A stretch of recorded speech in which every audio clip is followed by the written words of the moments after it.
Hey there, we're talking about self-care, so I thought I'd better make this video in the bath where I am soaking in a lovely healthy mixture of pink Himalayan salt and bicarb of soda to remove impurities from my skin and help me to relax and replace essential minerals, along with a lovely soothing blend of essential oils to relax my body, mind and spirit. But hey, let's face it, most of the time I take 5 minutes in the shower because I'm in a hurry. And you'll know if you watch my New Year video that one of the things I also believe is that the biggest kindness we can do to ourselves is when we begin to make choices to live our lives in a way that is choosing me, the real me, my true self, as I want to live my life. Not in a selfish way, but just in a way that is in alignment with what really makes me happy, what really keeps me healthy, and what really allows me to live my life in a way that allows me to contribute what I have to give to the world. Sounds really lovely, doesn't it? Of course it's really hard in real life. So I thought I'd just share with you 4 simple steps, that you can put into practice that I try and use every day. When it comes to making those choices, am I going to care for myself here and try and get more aligned in living with myself, being my true self, or am I going to put myself through a kind of tortured experience where I feel I've got to live up to other people's expectations and standards? So here it is, my 4-step guide to living as myself as an act of self-care. Number 1, be prepared to see things differently. That's harder than it sounds. We're all stuck in ruts we don't even know exist, like record players going round and round. We tend to see situations the way we always have done. We tend to think we've only got one course of action and no real choice, and then we feel stuck. We tend to interpret things from our own perspective without really bearing in mind that we might be looking at things with a very one-eyed view. So really being prepared to take a step back and question or explore whether, am I seeing this situation the only way?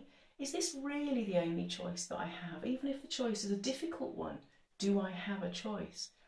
Those kinds of questions do involve a bit of bravery, but they're really worth asking because they suddenly open up our lives and make us realise that we're never a victim with no choice. We always get to choose how we react and how we choose to be in any given situation. And there usually are more choices than we realise and different ways of looking at things.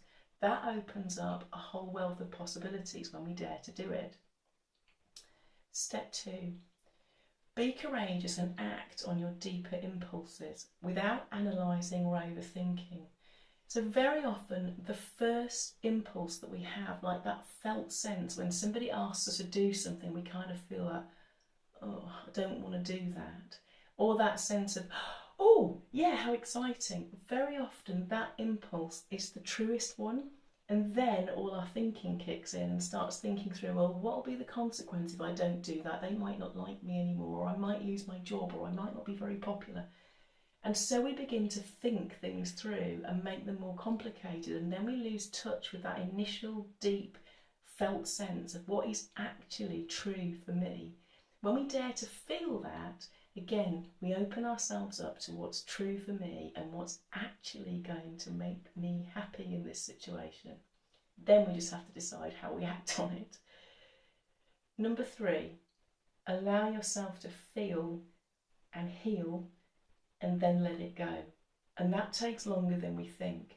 It's a truth, I think, that when we're hurt, disappointed, rejected, when we feel angry because somebody's treated us badly, we often expect ourselves to be able to move on from that very quickly. It's almost like we feel as though, okay, well, there's nothing I can do about that, so I need to get over that now. It happened yesterday, tomorrow's another day, I need to get on with this and be better. The truth is that our heads can always process everything much faster than our emotions can.